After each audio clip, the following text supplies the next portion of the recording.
ஆண்டாள் திருவடிகள் சரணம். 21வது பாசுரம், ஏற்ற கலங்கள் எதிர்பொங்கி மீதளிப்ப அப்படிங்கிற இந்த பாசுரத்துக்கான காட்சி விளக்கத்தை தான் நம்ம பார்க்க போறோம். பசுமாடுகள் மீது ஆண்டாளுக்கு இருக்கக்கூடிய வாஞ்சை நம்ம தொடர்ச்சியா பார்க்கிறோம். ஆயர்குல பெண்ணாவே தன்னை பாவிச்சுக்கிட்டு ஆண்டாள் பாடக்கூடிய இந்த பாசுரங்கள்ல பசுமாடுகளுடைய பெருமைகள், அது எப்படிப்பட்ட வள்ளல் தன்மையோட விளங்குது அப்படிங்கிறது அடிக்கடி ஆண்டாள் நினைவு கூறுவதை நம்ம பார்க்கிறோம். அந்த மாதிரி பசுமாடுகள் 1 2 இல்ல. அதாவது எத்தனை முறை பால் கறந்தாலும் பாலை கொடுக்குமா. நமக்கு பொதுவா என்ன நம்ம கேள்விப்பட்டிருக்கோம், நானுமே அந்த சின்ன வயசுல எங்க வீட்டுல மாடு வளர்த்த அந்த கதையெல்லாம் எனக்கு ஞாபகம் வருது. அப்போ ஏர்லி மார்னிங் ஒரு தடவை பால் கறப்பாங்க, சாயந்தரம் ஒரு வேளை கறப்பாங்க. போக போக அந்த மாடு வந்து ஒரு வேளை மட்டும் கறக்கிற மாதிரி 2 வேளை 1 வேளை அவ்வளவுதான் நான் பார்த்திருக்கேன். ஆனா எத்தனை முறை கறந்தாலுமே பால் கொடுக்கக்கூடிய வள்ளல் தன்மையோட அந்த பசுக்கள் விளங்குறதா ஆண்டாள் ஆயர்பாடியில இருக்கக்கூடிய பசுமாடுகளை அவ்வளோ சிறப்பிச்சு சொல்லக்கூடிய காட்சி பார்க்கிறோம். வேதங்கள் பற்றி குறிப்புகளும் இந்த பாசுரத்துல வருது. அதெல்லாம் தான் என்ன அப்படிங்கிறத நம்ம இந்த காட்சி விளக்கத்து மூலமா தெரிஞ்சுக்க போறோம். வாங்க பார்க்கலாம்.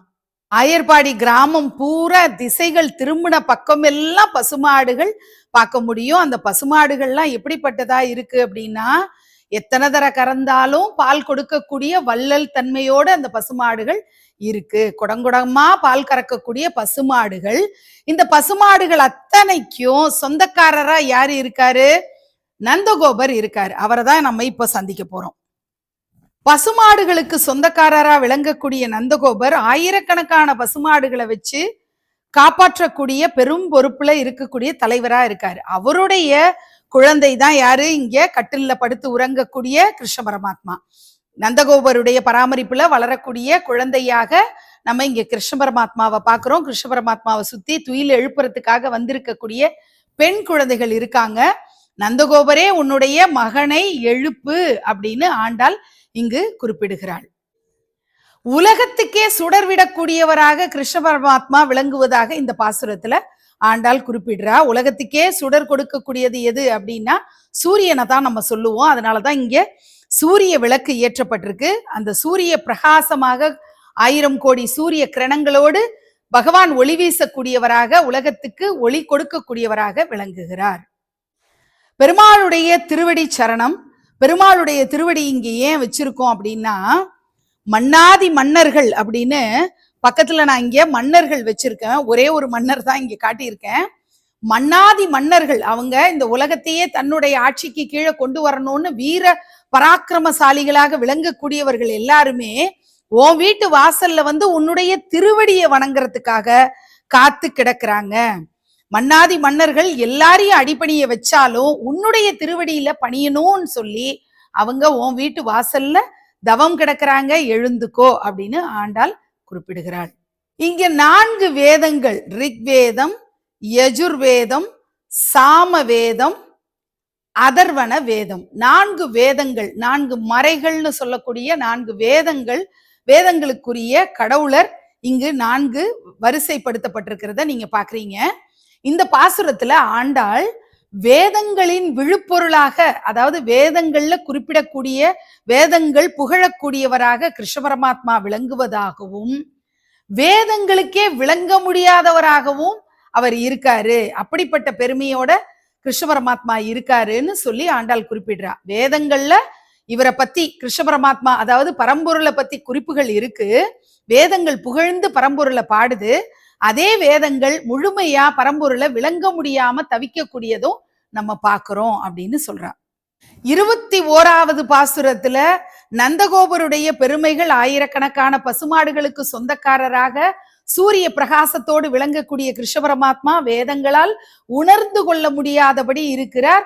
அவருடைய திருவடிகளை வணங்குவதற்காக மன்னாதி மன்னர்கள் எல்லாம் உன் வீட்டு வாசலில் தவம் கிடக்கிறார்கள்.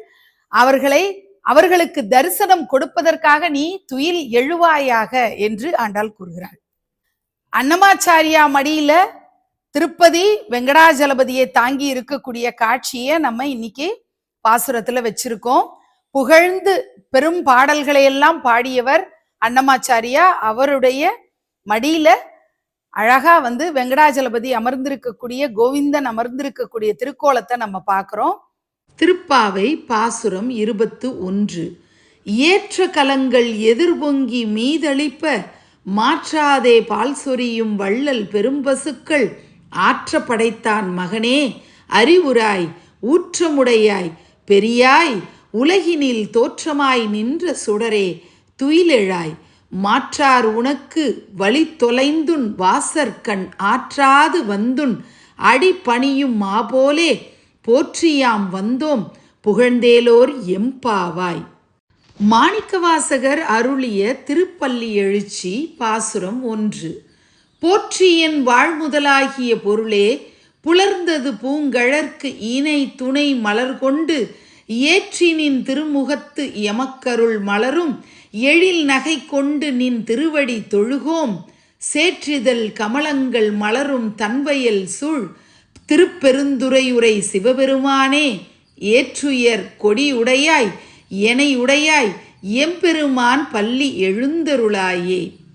பொருள்: சேற்றில் பூத்த செந்தாமரை மலர்களை கொண்டு குளிர்ந்த வயல்கள் சூழ்ந்த திருப்பெருந்துறையில் உறையும் சிவபெருமானே, நந்தி கொடியை உடையவனே, என்னையும் ஆட்கொண்டவனே, என் வாழ்வின் முதல் பொருளே, பொழுது புலர்ந்து விட்டது.